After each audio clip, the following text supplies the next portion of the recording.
Hello everyone, स्वागत है आप सभी का एक बार आपके अपने YouTube channel RNCC nursing online coaching and online test series. First MCQ है अपना, one male health worker one female health worker should be present at each PHC, this is given by which committee. ठीक है, कौन सी committee के द्वारा ये प्रस्तावित किया गया कि एक पीएचसी के ऊपर, ठीक है, वन पीएचसी के ऊपर जो है एक ही आपको मेल हेल्थ वर्कर मिलेगा, एक आपको फीमेल हेल्थ वर्कर आपको रखना चाहिए। ठीक है, तो ये जो है वो किसने बताया था?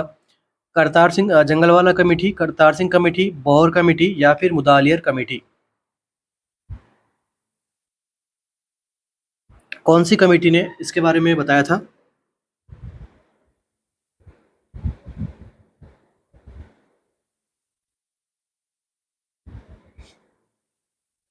जंगलवाला कमेटी, करतार सिंह कमेटी, बौर कमेटी या फिर मुदालियर कमेटी?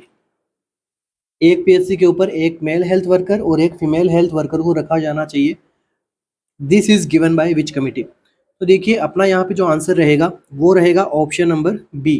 ठीक है, तो ये स्टेटमेंट किसका था? ये था स्टेटमेंट हमारे करतार सिंह कमेटी का। तो देखिए ये कमेटी तो आ गई थी कब? 1972 में, मगर इन्होंने क्या किया था? अपनी रिपोर्ट सबमिट की थी। ये रिपोर्ट सबमिट की कर थी, इसी से अपना एमसीक्यू बनता है। तो ये कब की थी? 1973 के अंदर। तो ये सारे जो इन्होंने गोल्स रखे थे तो ये सारे इस रिपोर्ट्स के अंदर रखा था। 15 अगस्त 1973 के अंदर ये इन्होंने रिपोर्ट सबमिट की थी। तो इन्होंने यहाँ पे क्या बताया था? तो इन्होंने जो है वो गोल कुछ सेट किए थे। क्या गोल दिया था? एक तो अपना यही गोल था कि वन मेल हेल्थ वर्कर होना चाहिए और वन फीमेल हेल्थ वर्कर होना चाहिए। कहाँ पे? पीएचसी के ऊपर। ठीक है, तो ये कहाँ पे किस में काम करते थे? ये काम करते थे मल्टीपर्पज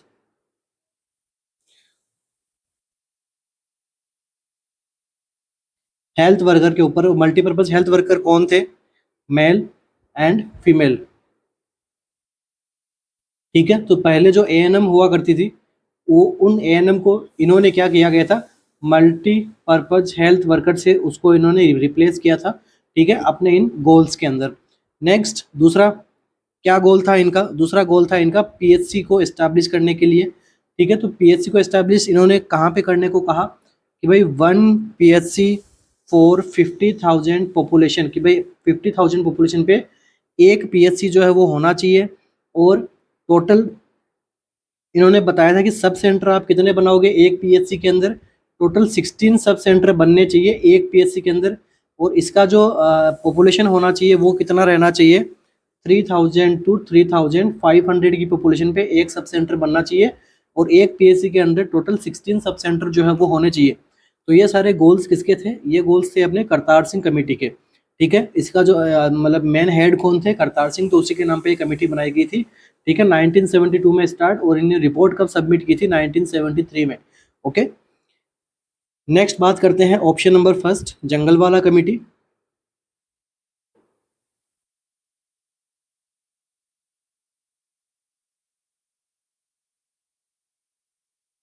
तो देखिए जंगलवाला कमेटी से आप क्या पढ़ोगे? सबसे पहले तो इन्होंने अपनी रिपोर्ट्स कब सबमिट की थी? तो इन्होंने सबमिट की थी 1967 के अंदर। तो देखिए इससे अगर आपको एमसीक्यू पूछेंगे तो क्या पूछेंगे? एमसीक्यू बनेगा कि इंटीग्रेशन ऑफ हेल्थ सर्विसेज किसने किया था, मतलब हेल्थ सर्विसेज का इंटीग्रेशन किसने किया था? तो इंटीग्रेशन ऑफ हेल्थ सर्विसेज के बारे में किसने बताया था? जंगलवाला ने बताया था, जंगलवाला कमेटी ने बताया था इसके बारे में। और इन्होंने क्या बताया था next? Equal pay for equal work. ठीक है, इक्वल वर्क के लिए इक्वल पे होना जरूरी है। ठीक है, और दूसरा स्पेशल पे फॉर स्पेशल वर्क।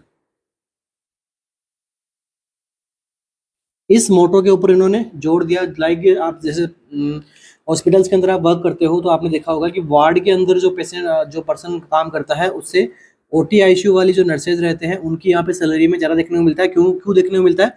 क्योंकि वो स्पेशली जगह पे एरिया पे काम करते हैं। ठीक है, तो वार्ड एक कॉमन एरिया हो गया, मगर ओटी के अंदर काम करना, आईसीयू के अंदर काम करना, वो अपने आप में एक स्पेशल एरियाज होते हैं जहाँ पे ज़्यादा उनको रहता है। तो वहाँ पे उनको लिए एडिशनल कुछ भत्ता दिया जाता है उस काम के लिए, ठीक है। लाइक जिसको आप कह सकते हैं ओटी अलाउंस, आईसीयू अलाउंस वगैरह, तो उनको दिया जाता है। लाइक ये सेंट्रल गवर्नमेंट में आप जब लगोगे वहाँ भी दिया जाता है, मगर अब कुछ जगह पे बंद कर रहे हैं, इसके बारे में सोच रहे हैं, मगर ये अब तक दिया जा रहा है बहुत सी जगह पे।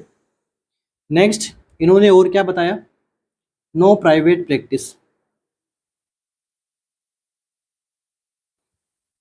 तो अगर आप गवर्नमेंट में काम कर रहे हो किसी इंस्टीट्यूट के अंदर, तो आपको किसी प्रकार की प्राइवेट प्रैक्टिस नहीं करनी दी जाएगी। तो ये भी किसका गोल रखा गया था, ये रखा गया था अपनी जंगलवाला कमेटी के द्वारा, ठीक है। तो ये हो गई बात अपनी जंगलवाला कमेटी और करतार सिंह कमेटी के बारे में। नेक्स्ट डिस्कस करते हैं किसके बारे में, मुदालियर कमेटी। तो देखिए मुदालियर कमेटी के अंदर क्या बताया गया था, सबसे पहले तो ये कब कब इसके बारे में रिपोर्ट कब दी थी इन्होंने, तो 1962 के अंदर। नेक्स्ट इसको दूसरा नाम क्या था, ऑल्सो नोन एज, देखो इनके कई बार इनके दूसरे नाम से भी जाना जाता है, तो इसका दूसरा नाम जो था वो क्या था, health survey and planning committee. तो दूसरा नाम दिया था इन्होंने, क्या रखा था, health survey and planning committee. और इनके जो रिकमेंडेशन क्या थे, ठीक है, ये जो सारे मैं बता रहा हूँ ये सभी इनके रिपोर्ट्स के अंदर इनके रिकमेंडेशन थे कि हमें ये हमें करना चाहिए। तो देखिए इन्होंने बताया कि एक पीएचसी जो है 40,000 की पॉपुलेशन से ज़्यादा नहीं होना चाहिए, मतलब नॉट मोर देन 40,000 पॉपुलेशन। दूसरा इन्होंने बताया कि इम्प्रूव करो पीएचसी की क्वालिटी ऑफ हेल्थ को, इम्प्रूव पीएचसी। और इन्होंने क्या बताया,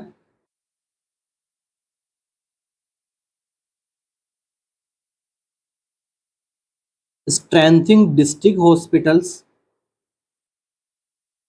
कि जो डिस्ट्रिक्ट हॉस्पिटल्स हैं उनमें और ज़्यादा स्टाफ या फिर और ज़्यादा मशीनरी और ज़्यादा इक्विपमेंट्स वहाँ पे पहुँचाया जाए ताकि उसकी स्ट्रेंथ बढ़े, या फिर आप समझ सकते हो कि स्पेशलिटी जो हॉस्पिटल्स होती हैं उनको और अच्छा बनाया जा सके ताकि पेशेंट्स को अच्छी वहाँ पे केयर मिल सके। तो ये सारी जो बातें हैं वो किसने बताई थी, मुदालिर कमेटी ने। नेक्स्ट इसके बाद में जो कमेटी आई थी वो कौन सी थी, लास्ट वन अपने ऑप्शन में कौन सी कमेटी बचती है, बोर कमेटी। तो देखो बोर कमेटी ने अपनी कब बताया था, 1946 के अंदर इन्होंने रिपोर्ट पब्लिश की थी।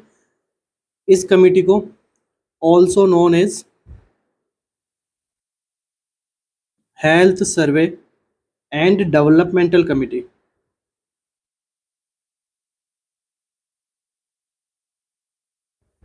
Health survey and developmental committee किसे कहते हैं, इससे भी एमसीक्यू बनता है डायरेक्ट। और इसके बारे में इन्होंने क्या क्या रिकमेंडेशन दिया था तो वो भी देख लीजिए। इन्होंने सबसे पहले इन्होंने डिस्कस किया था किसको, कम्प्रीहेंसिव केयर को। तो मैंने इसके बारे में जब लास्ट में एमसीक्यू आया था तब भी मैंने आपको बताया कम्प्रीहेंसिव केयर क्या होती है, इसके अंदर किन किन फैक्टर्स को इंक्लूड किया गया है, किसको नहीं किया गया है। आपको इस प्रकार से एमसीक्यू आपको देखने को मिल सकता है। कम्प्रीहेंसिव केयर के बारे में किसने बताया था, बोहर कमेटी ने, ठीक है। तो इस प्रकार की हेल्थ केयर जो हमें रखना चाहिए, कम्प्रीहेंसिव केयर के अंदर क्या रखा था इन्होंने, प्रिवेंटिव, प्रोमोटिव एंड क्यूरेटिव। तो ये तीन अप्रोच से इन्होंने क्या किया कि एक कम्प्रीहेंसिव हेल्थ अपन हेल्थ केयर आपको जो है वो पेशेंट्स को प्रोवाइड किया जा सके। और इसके साथ ही इन्होंने बताया कि एक पीएचसी जो है वो कितने पे रहना चाहिए, 40,000 पॉपुलेशन पे रहना चाहिए। और इसके अंदर बेड कितने होने चाहिए, तो 30 बेड्स का एक पीएचसी होना चाहिए, इन्होंने बताया था। नेक्स्ट देखिए इन्होंने क्या बताया था,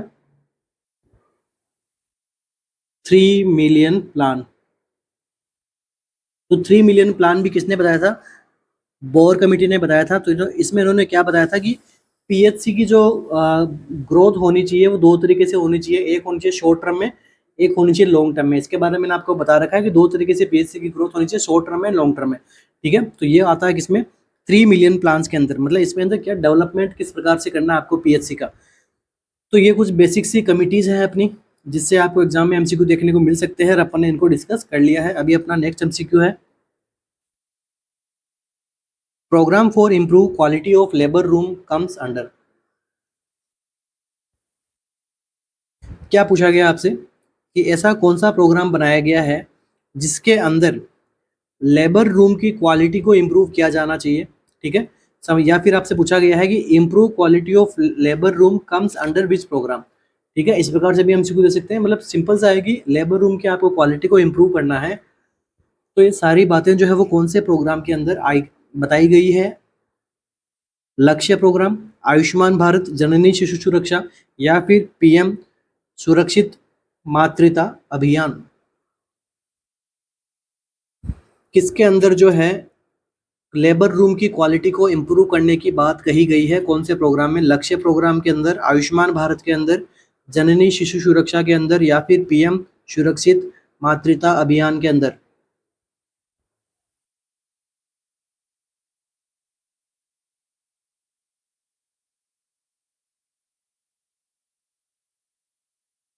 तो क्या होगा इसका अपना आंसर? तो देखिए, ये जो प्रोग्राम चलाया गया था, तो इसके बारे में क्या बताया गया था कि लेबर रूम की आपको क्वालिटीज को आपको अच्छा बनाना है। तो कौन सा प्रोग्राम था यहाँ पे? जो प्रोग्राम था वो कौन सा था? लक्ष्य प्रोग्राम, ठीक है। लक्ष्य प्रोग्राम का जो एम था वो क्या था? Improve quality care in labour room and maternity operation theatre, ठीक है। जो मैटरनिटी ऑपरेशन थिएटर मतलब जहाँ पे सिजेरियन सेक्शंस वगैरह होते हैं, तो वहाँ की क्वालिटी को इम्प्रूव करना, ठीक है। अब देखिए, इन्होंने अगर कोई हॉस्पिटल बोलता है कि हाँ हमने लक्ष्य के अकॉर्डिंग हमने हमारे क्वालिटी को इम्प्रूव किया है, तो इस क्वालिटी को असेसमेंट करने के लिए भी लक्ष्य के अंदर एक स्टैंडर्ड सेट किया गया है। उस स्टैंडर्ड का क्या नाम है? NQAS, ठीक है। इसका क्या फुल फॉर्म होता है? इसका फुल फॉर्म होता है नेशनल क्वालिटी एश्योरेंस स्टैंडर्ड। तो इसके अंदर नेशनल क्वालिटी एश्योरेंस स्टैंडर्ड इन्होंने अपने सेट किए थे। इस स्टैंडर्ड के अकॉर्डिंग जो लेबर रूम है उनको कुछ रैंक दी गई परसेंटेज के अकॉर्डिंग, और ये परसेंटेज कितने रखे गए? 90%, 80% एंड 70%, ठीक है।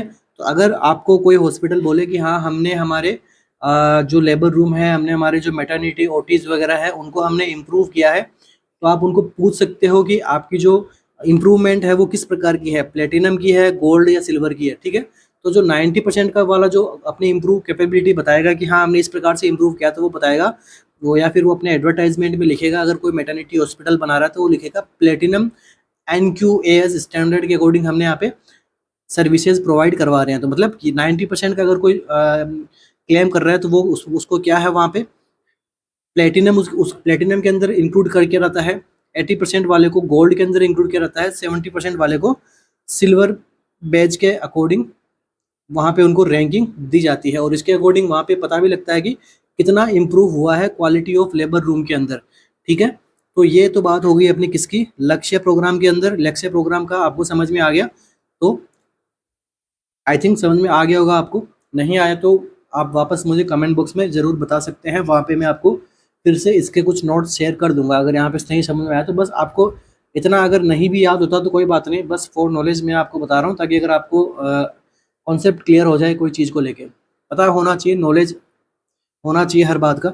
नेक्स्ट देखिए क्या पूछा गया है यहाँ पे, आयुष्मान भारत।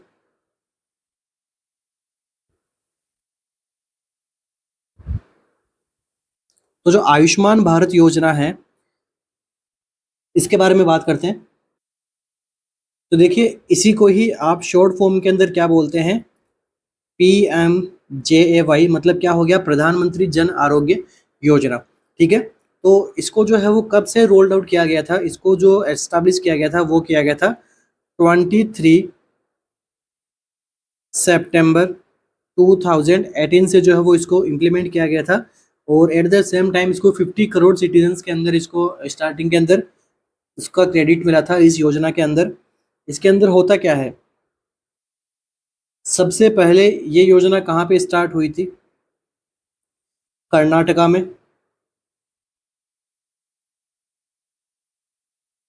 तो इस सर्विसेज के अंदर क्या बनाए गए थे? हेल्थ एंड सर्विसेज सेंटर बनाए गए थे। किसको? जो सब सेंटर होते हैं उन्हीं को अपग्रेडेशन किया गया सब सेंटर्स का। उनको क्या बनाया गया था? हेल्थ एंड सर्विसेज सेंटर के अंदर, या फिर आप कह सकते हो वेलनेस सेंटर अंदर इनको थोड़ा मॉडिफिकेशन किया गया था। और सब सेंटर के ऊपर ही काफ़ी प्रकार के जो हेल्थ पैकेजेस वगैरह है वो पेशेंट को यहाँ पे प्रोवाइड करवाए गए। 5 लाख तक का जो है वो ईयरली उसको बीमा मिला, इसके अंदर स्टार्टिंग शुरू हो गया। ठीक है। और और इसी के अंदर जो है अपनी नेशनल हेल्थ प्रोटेक्शन स्कीम का भी यहाँ पे साथ साथ में NHPH का भी इसके साथ में रेगुलेशन स्टार्ट कर दिया गया था। ये तो बात होगी किसकी? आयुष्मान भारत योजना की। नेक्स्ट जो अपनी योजना है वो कौन सी है? जननी शिशु सुरक्षा योजना। देखो योजना के बारे में एमसीक्यू पूछे जाते हैं, KGMU के अंदर आपको पूछने की संभावनाएं है। ठीक है। एम्स के अंदर इतना नहीं आता है, मगर KGMU के अंदर आपको आ सकता है, पूछ सकता है। तो इनके लिए आपको पता होना चाहिए। और आप as a health care professionals हो तो आपको कोई भी पूछ सकता है कि हाँ भाई हमें इस योजना के बारे में बताओ, क्योंकि ये आपके फील्ड से रिलेटेड है। तो देखिए इसको लॉन्च कब किया गया था? बस सुपरफिशियली नॉलेज चाहिए हमें, ज़्यादा डीप में नहीं जाना है। इसको लॉन्च किया गया था जून 1 में, वो भी 2011 में। और ये किसके लिए था? ये था किसके लिए? Pregnant women's and sick infant के अंदर, या फिर सिक इन्फेंट्स के लिए ये योजना स्टार्ट की गई थी। अप टू 1 ईयर, इन्फेंट भी कितना? अप टू 1 ईयर की एज तक। इसके अंदर, इस योजना के अंदर क्या बताया गया था? Free and cashless services in government hospitals. ये जो गवर्नमेंट हॉस्पिटल्स के अंदर जो डिलीवरीज वगैरह होगी तो वो क्या रहेगी? एकदम फ्री रहेगी, एकदम कैशलेस रहेगी। वुमन के लिए और बच्चे के लिए, 1 साल के बच्चे के लिए वहाँ पे फ्री ऑफ कॉस्ट ट्रीटमेंट वहाँ पे उसको दिया जाएगा। ठीक है। यहाँ पे क्या होगा? वहाँ पे फीमेल की जितनी भी लेबोरेटरी सर्विसेज वगैरह है, फीमेल का जो फीमेल और जो बच्चे का जो वहाँ पे ट्रीटमेंट वगैरह है वो सभी वहाँ पे हॉस्पिटल्स के अंदर प्रोवाइड किया जाएगा। और जो एक्सपेंसेस वहाँ पे लगते हैं उसके बारे में भी उनको भत्ता भी दिया जाता है। ठीक है। अगर लड़का हुआ तो लड़की हुई तो उसके बारे में जो भी यहाँ पे दिया जाता है वो भी इसके अंदर प्रोवाइड किया जाता है। लास्ट एंड फाइनल हमारी योजना के क्या है? प्रधानमंत्री सुरक्षित मातृत्व योजना, या फिर कह सकते हो अभियान। तो इसके अंदर क्या किया गया था? इसके अंदर बस आपको एक बात ध्यान में रखनी है कि मोर देन 26 वीक पे, या फिर जो प्रेग्नेंट लेडीज है उनको क्या प्रोवाइड किया जाए? ANC एंटीनेटल केयर वहाँ पे जो उसको प्रोवाइड किया जाए। ये लॉन्च कब हुई थी? लॉन्च इसको किया गया था 4 नवंबर 2016 को जो है वो इसको लॉन्च किया गया था। और जो प्रेगनेंसी के अंदर जो हाई रिस्क प्रेगनेंसी होती है उनको यहाँ पे फॉलो अप किया जाता है, उनको यहाँ पे फीमेल को एजुकेट किया जाता है किस प्रकार से आपको जो है वो अप्रोच रखनी है ड्यूरिंग प्रेगनेंसी, अपनी किस प्रकार से ख्याल रखना है। ठीक है। तो ये कुछ 4 प्रकार की अपनी जो योजनाएं हैं, इससे भी MCQ बनता है, तो मैंने आपको सामने ये डिस्कस किया है। फिर भी आई डोंट थिंक कि भाई इसके बारे में अभी कुछ डाउट होगा। बस आपको सुपरफिशियली पता होना चाहिए कि एटलीस्ट इसके बारे में अगर MCQ आपसे पूछे तो हाँ हमें कुछ तो आता है एटलीस्ट। तो आप जो है वो जो नेगेटिव MCQ है, नेगेटिव ऑप्शन है, उसको निकाल निकाल के एक्सक्लूड करते हुए अपने करेक्ट आंसर पे आप पहुंच सकते हो। तो नेक्स्ट MCQ अपना,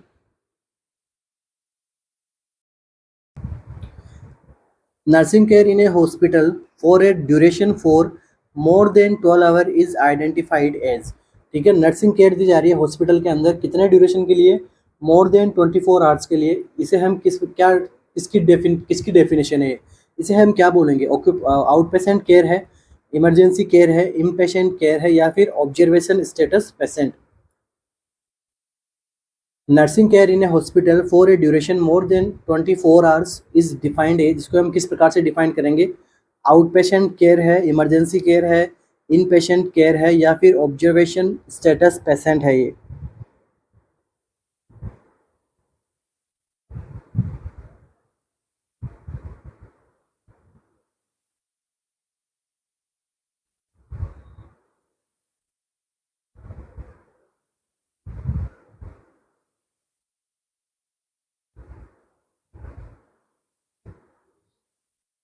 क्या रहेगा अपना आंसर यहाँ पे?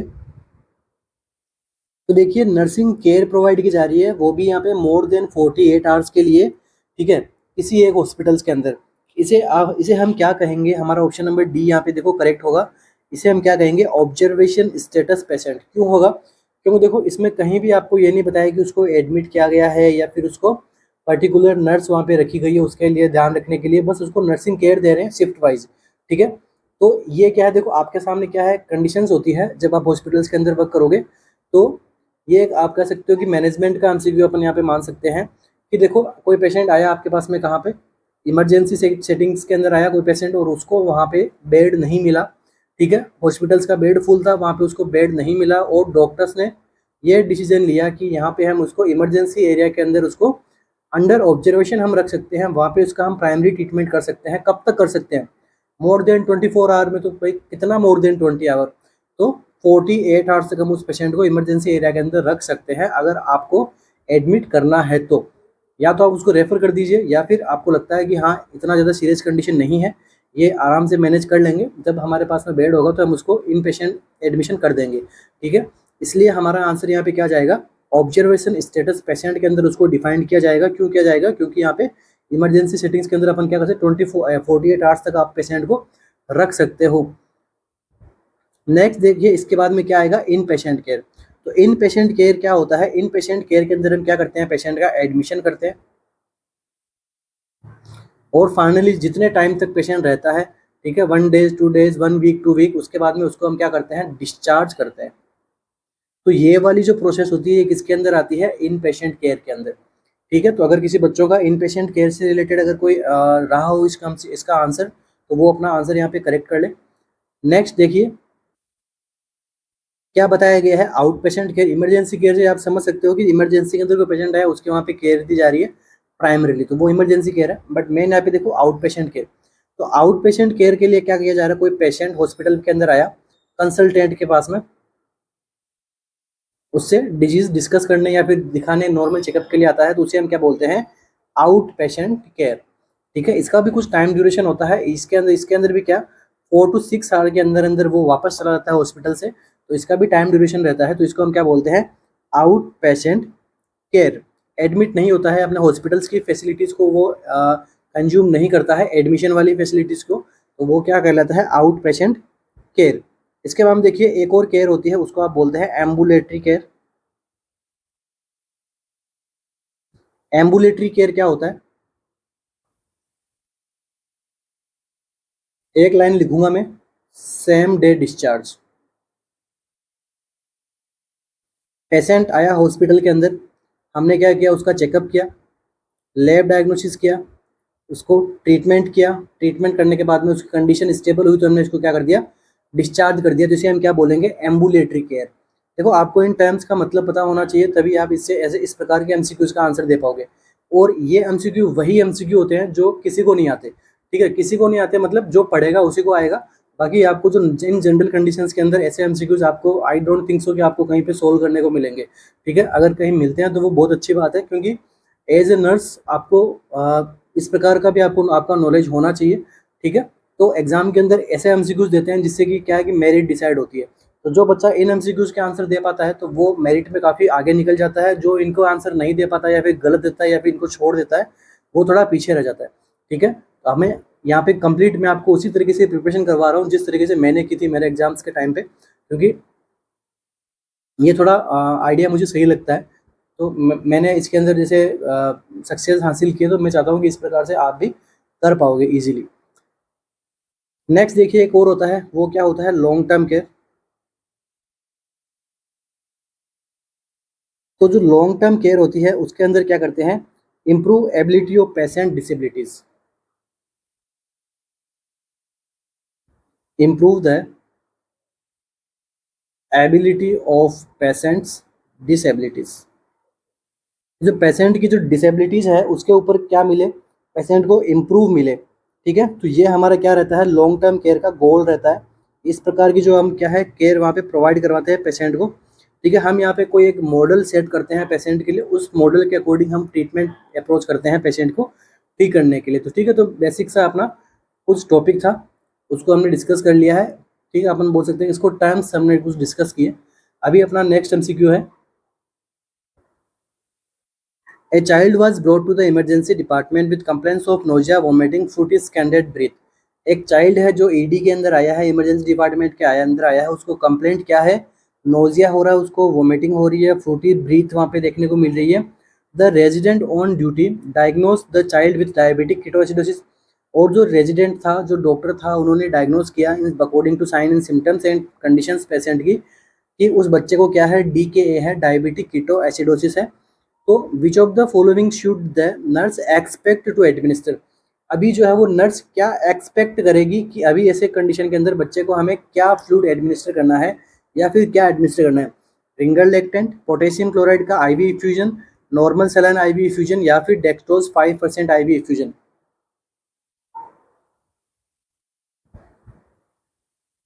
ऐसी सिचुएशन में आपको क्या करना है एज ए नर्स, आपका क्या अप्रोच रहेगा।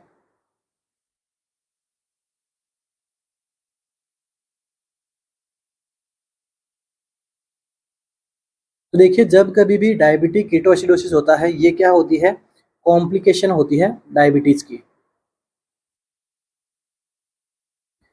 तो ये एक प्रकार की सीरियस कॉम्प्लिकेशन है, अगर इसको ट्रीट नहीं किया गया तो बच्चा डेथ भी हो सकता है बच्चे की। ठीक है, तो देखिए इसके अंदर कॉम्प्लिकेशंस के अंदर क्या होता है, हमारा जो एक्स्ट्रा सेलुलर फ्लूइड वॉल्यूम होता है,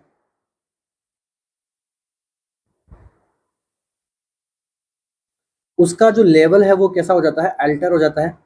तो हमारा अप्रोच क्या होना चाहिए कि जो हमने जो एक्स्ट्रा सेलुलर फ्लूइड वॉल्यूम है, इसके लेवल को हम वापस अच्छे से मेंटेन कर पाए। तो देखो कौन सा ऐसा फ्लूइड है जो इसको अच्छे से मेंटेन कर पाएगा।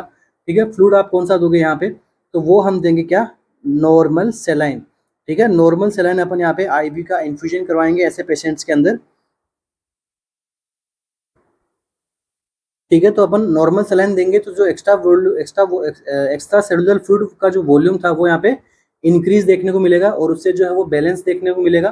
ठीक है, तो इसकी जो कॉम्प्लिकेशंस के अंदर साइन सिम्टम्स आप देखने को मिलेंगे वो यहाँ पे सप्रेस हो जाएंगे। ठीक है, नोजिया, वोमिटिंग, स्कैंटी जो फ्रूटी भी था वो यहाँ पे कवर अप होने लग जाएगी। ठीक है, तो ये कौन सी कंडीशन में होगा, जब हमारी बॉडी के अंदर ग्लूकोज बढ़ेगा और यहाँ पे इंसुलिन नहीं होगा हमारे पास में, तब कंडीशन कौन सी आपको देखने को मिलेगी, डायबिटीज देखने को मिलेगी। और जब ये एक्सेसिव होता है तो आपको क्या देखने को मिलेगा, डायबिटीज कीटोएसिडोसिस। क्यों होगा, क्योंकि यहाँ पे आपको क्या देखने को मिलता है, कीटोन बॉडीज का फॉर्मेशन देखने को मिलता है। और कीटोन बॉडी जो है वो ब्रेन को भी अफेक्ट करती है, लिवर को भी अफेक्ट करती है। ठीक है, और अपने जो प्लाज्मा के अंदर जो एलिमेंट्स वगैरह रहते हैं उनको भी अफेक्ट करती है। ठीक है, एक प्रकार का एसिडिक नेचर होता है कीटोन बॉडीज का। इसलिए डायबिटीज के अंदर किस प्रकार का क्या होता है, मेटाबॉलिक एसिडोसिस आपको देखने को मिलता है। ये भी ध्यान में रखना, कीटोएसिडोसिस है तो एक प्रकार का एसिडिक मीडियम बन जाता है अपनी बॉडी के अंदर। तो उसको इमरजेंसी कंडीशन के अंदर ट्रीटमेंट करने के अंदर आपको फ्लूइड ऑफ चॉइस क्या रहता है, नॉर्मल सेलाइन। डेक्सट्रोज नहीं देंगे क्योंकि यहाँ पे ऑलरेडी ग्लूकोज का वॉल्यूम है जो है वो बढ़ा हुआ है। ठीक है, तो डेक्सट्रोज नहीं देंगे हम।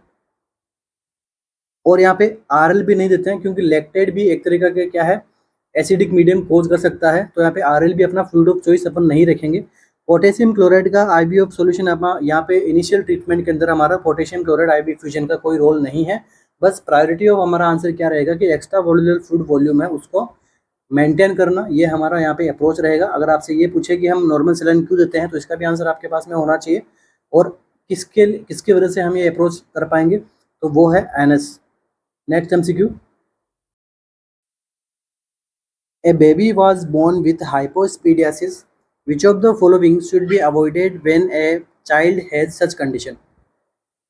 एक बेबी है जो बोर्न हुआ है किसके साथ में, हाइपोस्पीडियासिस वाली कंडीशन के साथ में। तो कौन सी ऐसी कंडीशंस को हमें क्या करना है, अवॉइड करना है। ठीक है, जब बच्चा इस कंडीशन के साथ में पैदा हुआ है तो ठीक है, तो मतलब किसे हम अवॉइड करेंगे, अगर हाइपोस्पीडियासिस है तो नोचिदे के ऑप्शंस में से किसको हमें अवॉइड करना है, सर्जरी को अवॉइड करना है, सर्कमसिजन को अवॉइड करना है, इंट्रावेनियस पायलोग्राफी को अवॉइड करना है, या फिर कैथेटराइजेशन को अवॉइड करना है।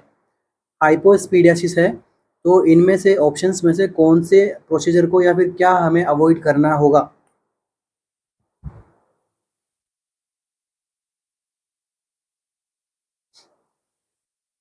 तो देखिए, जब कभी हाइपोस्पीडियासिस आपको देखने को मिले तो हाइपोस्पीडियासिस का क्या मतलब होता है कि हाइपोस्पीडियासिस का मतलब होता है जो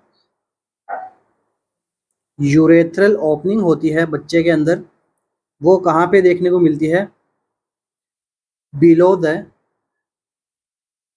ग्लांस पेनिस, ठीक है, या फिर इसे आप कह सकते हो क्या, वेंट्रल सरफेस। और यही अगर डोर्सल सरफेस में होता तो इसे हम बोलते हैं एपिस्पीडियासिस। ठीक है, दोनों कंडीशन एक दूसरे के विपरीत है, हाइपोस्पीडियासिस एपिस्पीडियासिस। ठीक है, वेंट्रल सरफेस पे जो हो रहा है उसे हम क्या बोलेंगे, हाइपोस्पीडियासिस। तो अब देख लीजिए, वेंट्रल सरफेस पे अगर कुछ हो गया है वहाँ पे, ठीक है, यूरेथ्रल ओपनिंग नीचे की साइड में देखने को मिली है, तो यहाँ पे हमें क्या अवॉइड करना होगा?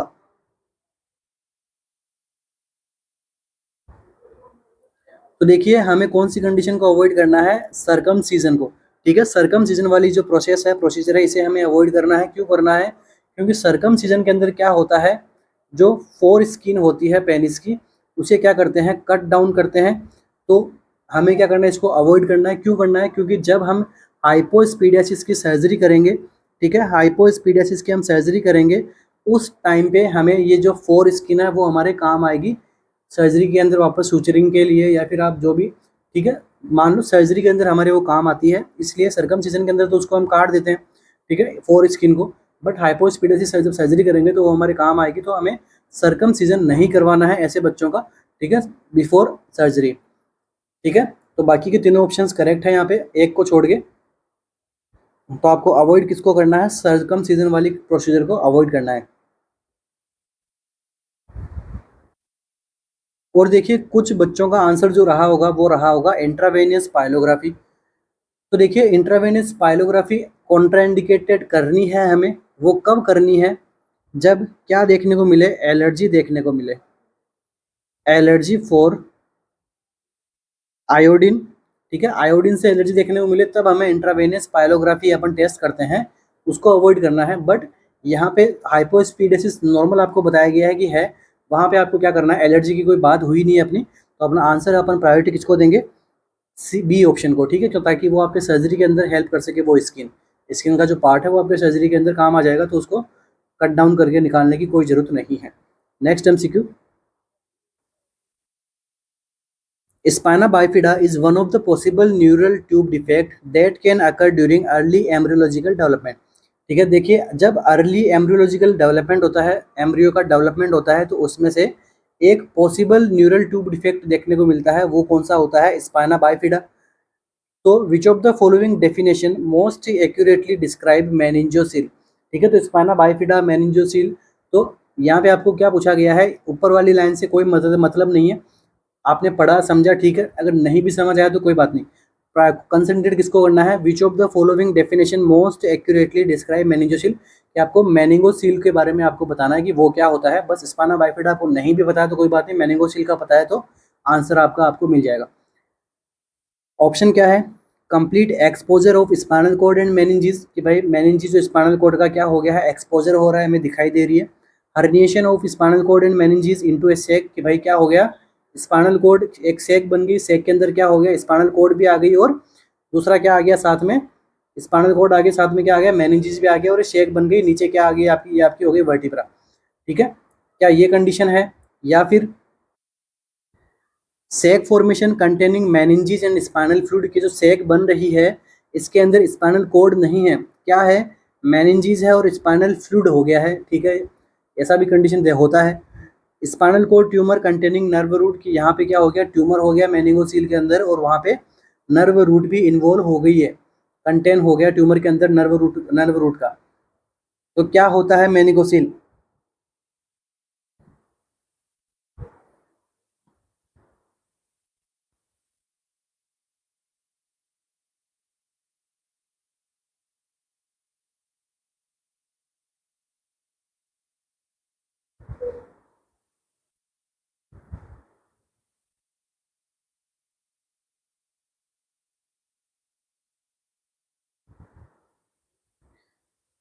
तो देखिए, सबसे पहले आपको क्या एक्सक्लूड करना है, ऑप्शन नंबर डी को एक्सक्लूड करना है, क्योंकि न्यूरल ट्यूब डिफेक्ट के अंदर इस प्रकार का डिफेक्ट आपको नहीं देखने को मिलता है। दूसरा देखिए, अपना करेक्ट आंसर की बात करें हम तो क्या होगा, ऑप्शन नंबर सी।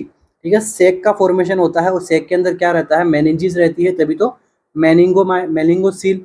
और सील का मतलब क्या हो गया, सील से आप समझ सकते हो कि वहाँ पे क्या है, स्पाइनल फ्लूइड है। ठीक है, हाइड्रोसिफिलस ठीक है, आपने सुना होगा, तो वहाँ पे क्या होता है, फ्लूइड एक्यूमुलेशन होता है।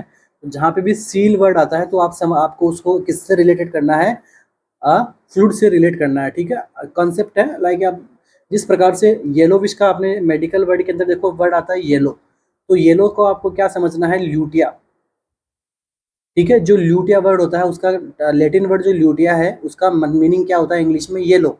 मतलब आपने पढ़ा होगा कार्पस ल्यूटियम, तो कार्पस ल्यूटियम का कलर कैसा होता है, येलो कलर। दूसरा आपने पढ़ा होगा मैक्यूला लूटिया,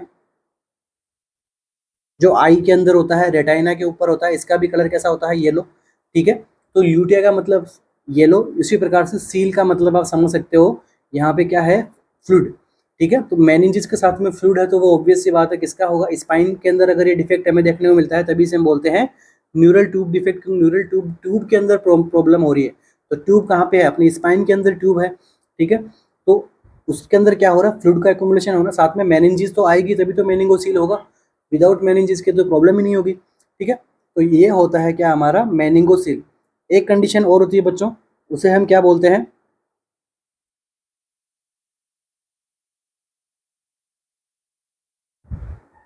माइलो मेनिंगोसील। तो माइलो का मतलब क्या होता है, और मेनिंगो का और सील का मतलब, ठीक है। तीनों यहाँ पे देखो, माइलो का मतलब होता है स्पाइनल कॉर्ड,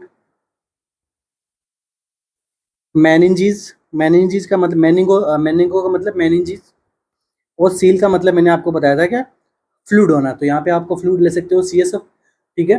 तो या फिर आप स्पाइनल फ्लूइड भी यहाँ पे मान सकते हो, सीएसएफ भी मान सकते हो। सीएसएफ थोड़ा ऑथेंटिक लगता है कि हाँ यहाँ पे सीएसएफ का एक्यूमुलेशन हो सकता है, या फिर आप स्पाइनल फ्लूइड को भी मान सकते हो, ठीक है। तो ये होता है क्या, मेनिंगोमाइलोसील, इसका ये अलग है अपना, ठीक है। और इसके अंदर क्या देखने को मिलता है, हर्निएशन। मतलब ये ऑप्शन नंबर बी का बी क्या है, माइलो मेनिंगोसील, या फिर मेनिंगो माइलोसील भी बोल सकते हैं, या फिर माइलो मेनिंगोसील, ठीक है। तो दोनों ऑप्शन, दोनों वर्ड्स के बारे में आपने समझ लिया। दूसरा क्या होता है, देखो स्पाइना बाइफिडा, स्पाइना ओकल्टा वगैरह आपको देखने को मिलता है, स्पाइना सिस्टिका। तो तीनों टर्म्स अलग होती है, ये भी आप न्यूरल ट्यूब डिफेक्ट के अंदर अपन फिर कभी इनको पढ़ेंगे, ठीक है। Next MCQ, the nurse is evaluating a patient, the nurse is evaluating a female child with acute post streptococcal glomerulonephritis।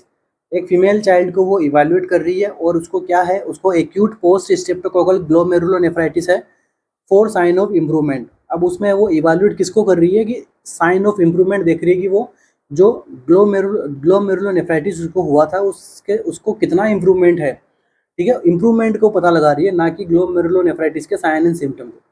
Which finding typically is earliest sign of improvement. तो वहाँ पे अर्लीस्ट साइन ऑफ इम्प्रूवमेंट क्या है, increase energy level, increase urinary output, decrease diarrhoea, या फिर increase apatite.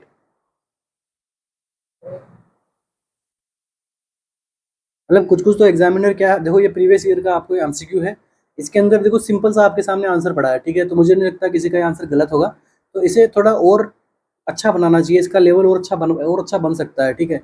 ये तो सीधा सीधा आप सभी को पता लग गया कि ठीक है ग्लोमेरुलोनेफ्राइटिस है, मतलब यहाँ पे नेफ्रॉन्स को भी अफेक्ट हो रहे हैं, ग्लोमेरुलस अफेक्ट हो रहा है, मतलब किसी न किसी प्रकार से यूरिन यहाँ पे यूरिन के अंदर अल्टर आता है। बट यूरिन आउटपुट अगर आपका बढ़ जाएगा तो मतलब आपका ग्लोमेरुलोनेफ्राइटिस भी ठीक हो रहा है। तो अर्ली साइन इम्प्रूवमेंट क्या रहेगा अपना, increase urinary output. Energy level से क्या मतलब है, डायरिया से क्या मतलब है, यहाँ पे एपेटाइट से क्या मतलब है, तीनों लिंक ही नहीं कर रहे हैं। मगर ये आपका एमसीक्यू था, प्रीवियस एमसीक्यू, तो मैंने इसके अंदर किसी प्रकार का फेरबदल नहीं करके आपके सामने इसको सोल्व करवाया।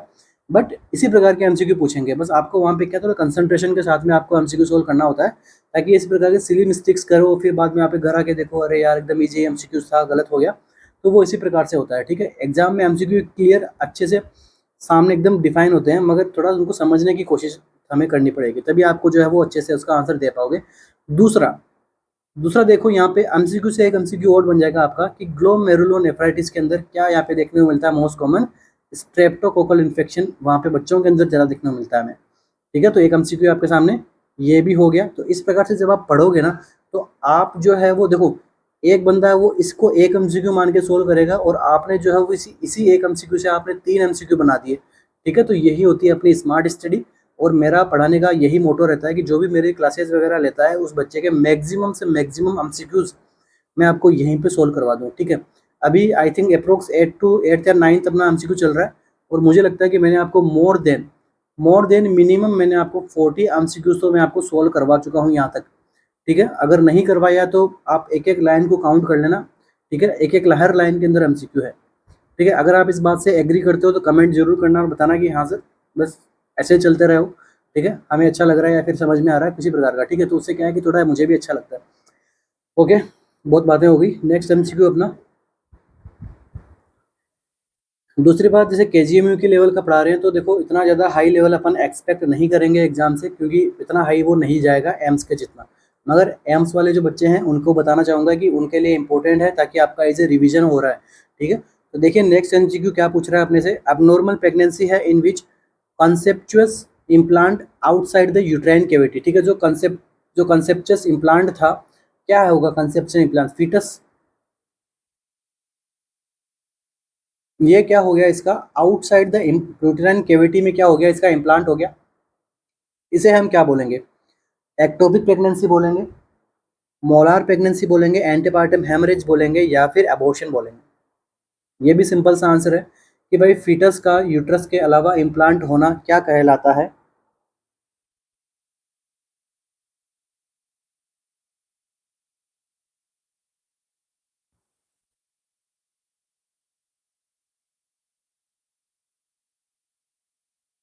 इसे हम कहते हैं एक्टोपिक प्रेगनेंसी, ठीक है। यूट्रस के आउटसाइड में इम्प्लांटेशन हो रहा है तो मतलब क्या है, प्रेगनेंसी तो हुई है।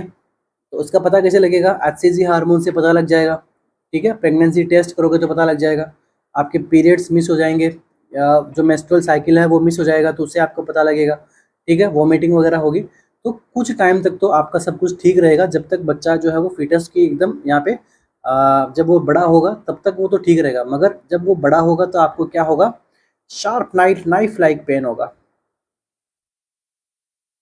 नाइफ लाइक क्या देखने को मिलेगा, पेन देखने को मिलेगा जिस साइड के अंदर वो इम्प्लांट हुआ उस साइड में, ठीक है। तो मोस्ट कॉमन इम्प्लांट भी कहाँ देखने को मिलता है, फेलोपियन ट्यूब में, क्योंकि फेलोपियन ट्यूब के अंदर ही क्या होता है, वो फर्टिलाइज होता है, उसके बाद में फेलोपियन ट्यूब में कई बार इम्प्लांट हो जाता है। तो जिस साइड की फेलोपियन ट्यूब, लाइक अगर राइट साइड के अंदर फेलोपियन ट्यूब होगा तो पेन की साइड होगा, राइट साइड होगा, और लेफ्ट साइड की फेलोपियन ट्यूब होगा तो पेन की साइड में ज़्यादा होगा, लेफ्ट साइड में पेन होगा, सीवियर पेन होता है, ठीक है। नाइफ लाइक पेन होता है, लाइक जिसने किसने नाइफ डाल दिया हो आपके अंदर, पेट के अंदर, इतना ज़्यादा पेन होता है। और वो ब्रस्ट आउट भी हो जाता है तो पेन या पेन एक बार का सबसाइड हो जाएगा, क्योंकि अगर कुछ चीज़ फटेगी तो उससे क्या होगा, भाई फट गया है तो वो पेन खत्म हो जाएगा कुछ टाइम के लिए, मगर बाद में वो पेरिटोनाइटिस कोज करवा देगा, ठीक है। तो देखो एक चीज़ें लिंक होती रहती है, अगर आप जब पढ़ते हो ना तो आपको बस ब्रेन को आपको इस प्रकार से फंक्शन कराना है कि चीज़ें लिंक होती रही आपके, ठीक है। किताबों के पन्ने घूमने चाहिए जब आप सोने जाओ, और आपको नींद के अंदर आपको जो आप दिन भर में पढ़ा है वो पन्ने अगर आपके अंदर रिकॉल नहीं हो रहे ना, तो समझ लेना कि अभी मंजिल दूर है, ठीक है। और अगर किसी के पन्ने निकल रहे हैं ना सपनों के अंदर भी किताबों के, कि हाँ ये ओबीजी पढ़ी मैंने, ये ओबीजी के अंदर ये पन्ना कंप्लीट हो गया, उसके बाद में ये टॉपिक आता है, तो आप समझ लेना कि आप सिलेक्शन के एकदम नियर बाई हो, ठीक है। चलो किसी के नहीं भी पलटते हैं चलो, अब देखिए क्या होता है, फिलोपियन ट्यूब के अंदर क्या होता है, नाइफ लाइक पेन होता है फिलोपियन ट्यूब के अंदर। इसके बाद में देखो नेक्स्ट एमसीक्यू अगर बनेगा तो क्या बनेगा, मोस्ट कॉमन इम्प्लांटेशन कहाँ पे होगा, एक्टोपिक प्रेगनेंसी का, वो भी फिलोपियन ट्यूब के अंदर। तो देखिए ये होगा एम्पुला रीजन के अंदर, कितना होगा, 70% तक।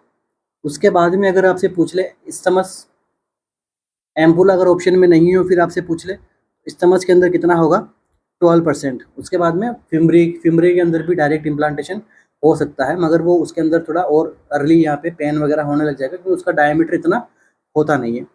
इसके हमें देखिए क्या बताया गया यहाँ पे, मोलार प्रेगनेंसी। मोलार प्रेगनेंसी के अंदर क्या होता है, डेवलपमेंट ऑफ नॉन कैंसरियस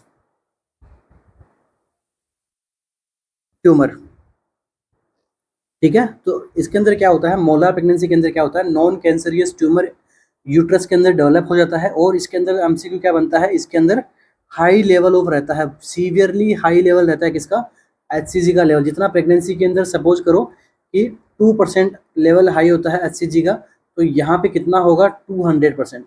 इतना ज़्यादा हाई लेवल यहाँ पे देखने को मिलेगा आपको एचसीजी का, ठीक है। तो मैं समझाने के लिए बोल रहा हूँ, इतना नहीं होता है, मगर काफ़ी ज़्यादा मात्रा में प्रेगनेंसी ज़्यादा यहाँ पे मोलार प्रेगनेंसी के अंदर आपको एचसीजी का लेवल जो है वो हाई देखने को मिलता है। नेक्स्ट देखिए anti partum haemorrhage.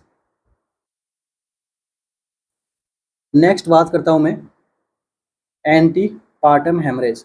Antepartum haemorrhage के अंदर देखो, हेमरेज से क्या मतलब है, ब्लीडिंग हो रही है। ब्लीडिंग कब हो रही है, यहां से एमसीक्यू बनेगा। तो ये होती है आफ्टर 28 वीक ऑफ प्रेगनेंसी। ठीक है, प्रेगनेंसी कितने से पहले, कितने से ज़्यादा, after 28 week of pregnancy, but before birth of the baby. मतलब बच्चे के डिलीवर होने से पहले और आफ्टर 28 वीक के बाद में अगर वेजाइना के थ्रू जेनाइटल ट्रैक्ट के थ्रू ब्लीडिंग हो रही है, इसे हम क्या बोलते हैं, एंटीपार्टम हेमरेज। और इसका मोस्ट कॉमन कोज क्या रहता है, प्लेसेंटा प्रीविया वाली कंडीशन। ठीक है, एब्रेप्शियो प्लेसेंटा हो सकता है, प्लेसेंटा प्रीविया वाली कंडीशन यहाँ पे देखने को मिल सकती है, जिसकी वजह से ये ब्लीडिंग देखने को मिलती है। और अबॉर्शन का मतलब क्या होता है कि जो पीरियड ऑफ कॉन्सेप्शन रहता है वो क्या होता है, एक्सपल्सन हो जाता है, बाहर निकल जाता है, उसे हम बोलते हैं अबॉर्शन। कुछ अबॉर्शन के कंडीशंस होते हैं जिसे हम बोलते हैं थ्रेटन्ड अबॉर्शन, जिसके अंदर ब्लीडिंग होती है मगर अब अबॉर्शन से बचाया जा सकता है मदर को, वो होता है थ्रेट देना। ऐसा अबॉर्शन जो केवल थ्रेट देता है कि मैं आपके बच्चे को मार दूंगा, तो वो क्या होता है, थ्रेटन्ड अबॉर्शन। उसके अंदर वो केवल ब्लीडिंग होती है, बच्चा भी ठीक रहता है, मदर भी ठीक रहती है, मगर ब्लीडिंग होती है। तो उसको काफ़ी थोड़ा आपको एक्स्ट्रा केयर की जरूरत पड़ती है, वहाँ पे ध्यान रखना। अगर आपके घर में ऐसा कोई कंडीशन देखने को मिला है तो उसको इमीडिएटली उसको हॉस्पिटल्स के अंदर पहुंचाइए, उसका कंप्लीट बेड रेस्ट करवाइए, क्योंकि वो थ्रेटन्ड अबॉर्शन का टाइप हो सकता है। कुछ टाइप ऐसे होते हैं अबॉर्शन के जो कंप्लीट अबॉर्शन होता है, कुछ टाइप होता है मिस्ड अबॉर्शन होता है, कुछ टाइप होता है इनविटेबल अबॉर्शन होता है। ये सारे अबॉर्शन मैंने आपको पढ़ा रखे हैं। ठीक है, केजीएमयू की क्लासेस के अंदर ही मैंने पढ़ाए शायद, या फिर यूपीएमएस की क्लासेस के अंदर, तो आप वहाँ पे जाके उनको भी रेफर कर सकते हो अपनी प्रिपरेशन को और अच्छा बनाने के लिए।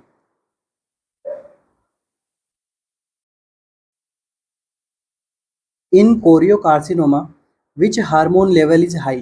ठीक है, कोरियोकार्सिनोमा की कंडीशन के अंदर कौन से हार्मोन का लेवल जो है वो हाई देखने को मिलता है, human chorionic somato metformin metotrophin, human chorionic gonadotrophin, human papilloma virus, ठीक है, या फिर ह्यूमन ल्यूकोसाइट एंटीजन। तो देखो नीचे के दोनों ऑप्शंस तो गलत हो रहे हैं अपने यहाँ पे भी, क्योंकि क्या पूछा है, हार्मोन्स के बारे में पूछा गया है। एग्जामिनर भी गजब मूड में था, एक क्वेश्चन बनाया तब। ठीक है, बट कोई ना, एग्जाम के अंदर पूछा गया तो आपके सामने है ये एमसीक्यू।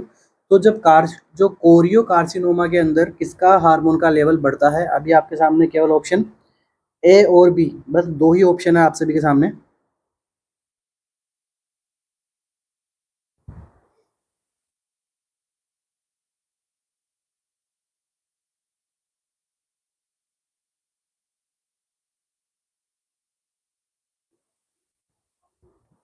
तो देखिए, जब कोरियो कार्सिनोमा होता है, ठीक है, आपने पढ़ा होगा एमनियन कोरियन, ठीक है, तो कोरियो कार्सिनोमा होता है तो वहाँ पे किसका लेवल बढ़ता है, ऑप्शन नंबर बी का।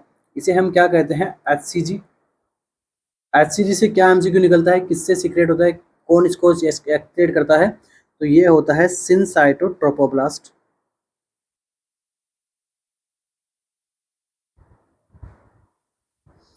ठीक है, सिनसाइटोट्रोपोब्लास्ट से क्या होता है, प्रोडक्शन होता है इसका।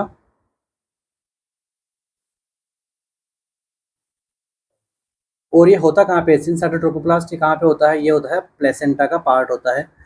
थ्रू आउट प्रेगनेंसी इसका लेवल कंटिन्यू रहता है, मगर स्टार्टिंग के अंदर इसका लेवल थोड़ा हाई रहता है।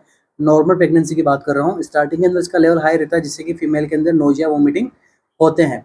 उसको अवॉइड करने के लिए अर्ली मॉर्निंग क्या दे दो, स्नैक्स प्रोवाइड करवा दो फीमेल को, ताकि नोजिया वोमिटिंग ना हो। ठीक है, ये तो हो गया एचसीजी की बात। और यूरिन प्रेगनेंसी टेस्ट भी इसी की वजह से पॉजिटिव आता है, क्योंकि यूरिन के अंदर भी ये क्या होता है, अर्ली एक्सक्रिएट होता है। यूरिन से भी पहले अपन कर सकते हैं, ब्लड में टेस्ट कर सकते हैं एचसीजी का लेवल। ठीक है, यूरिन से पहले ब्लड में आता है, मगर अपन उस टाइम तक पता नहीं रहता है, तो यूरिन के अंदर पता लग जाता है। तो देखो, कोरियोकार्सिनोमा के अंदर इसका लेवल बढ़ता है। इसके अलावा और किस में बढ़ता है, हाइडिटिफॉर्म मोल के अंदर।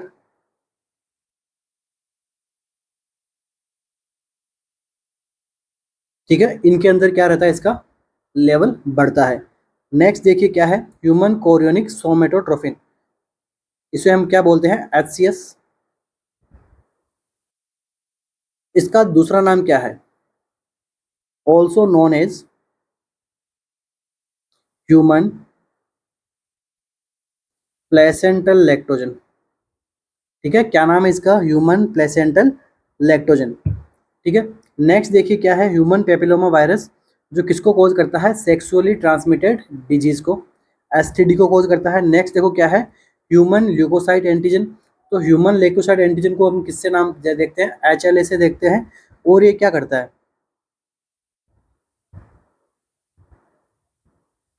ये करता है regulation of immune system. Immune system के रेगुलेशन में हेल्प करता है क्या, ह्यूमन ल्यूकोसाइट एंटीजन। तो एक प्रकार का ये क्या है, जीन कॉम्प्लेक्स है।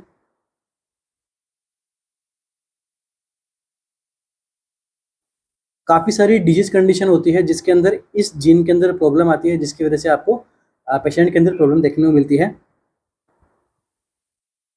तो HLA जीन क्या है, देखो ये क्या है, रेगुलेशन करता है किसका, इम्यून सिस्टम का। तो वो सारी डिजीज जिसके अंदर इम्यून सिस्टम कॉम्प्रोमाइज होता है उसके अंदर HLA के लेवल में आपको डिस्टर्बेंस देखने को मिलेगा। तो कौन कौन सी डिजीज होती है, तो डिजीज के अंदर देख लो क्या है, DM टाइप फर्स्ट, इसके बाद में रूमेटोइड आर्थराइटिस। जब मैं आपको आर्थराइटिस पढ़ाऊंगा तब मैं आपको बताऊंगा कि HLA किस प्रकार से आर्थराइटिस कोज करता है। सीलियक डिजीज, सीलियक डिजीज के बारे में मैंने आपको रिसेंटली कुछ एमसीक्यूज के जब मैंने एमसीक्यू सॉल्व करता मैंने आपको पढ़ाया होगा, ये टॉपिक पढ़ाया मुझे याद है। उसके अंदर मैंने आपको बताया HLA जीन है उसका किस प्रकार से लेवल डिस्टर्बेंस होता है। और स्पेशली जब मैंने आपको सिस्टेमिक लूपस एरिथ्रोमेटस पढ़ाया था उसके अंदर भी ये चीज़ देखने को मिलती है। और माइस्थेनिया ग्रेविस ऑटो इम्यून है, वहाँ पे भी देखने को मिलती है। नेक्स्ट सजोग्रीन, ठीक है, सजोग्रीन सिंड्रोम, जिसके अंदर क्या होता है, डिक्रीज लैक्रिमेशन, ठीक है, आंखों से आंसू कम निकलते हैं। एंड डिक्रीज सेलाइवेशन पेशेंट के अंदर, ठीक है। तो ना उसके आंखों से आंसू निकलते हैं, ना उसको मुंह से पानी निकलता है, ठीक है। तो ये किस में होता है, अपने इस सिंड्रोम के अंदर होता है। और ये HLA जीन इन सब के लिए रेस्पॉन्सिबल होता है। क्यों होता है, क्योंकि ये इम्यून सिस्टम को रेगुलेट करता है मेरे बच्चों। तो यहाँ पे इसका अपना आंसर तो क्या, बस फॉर नॉलेज पता होना चाहिए इसका आंसर क्या होगा। HLA जीन भी अपने इंपॉर्टेंट रहता है क्योंकि इम्यून सिस्टम को रेगुलेट करता है, अच्छे से वर्क कराने में हेल्प करता है। के लिए मिलते हैं अपने नेक्स्ट सेशन में। Thank you.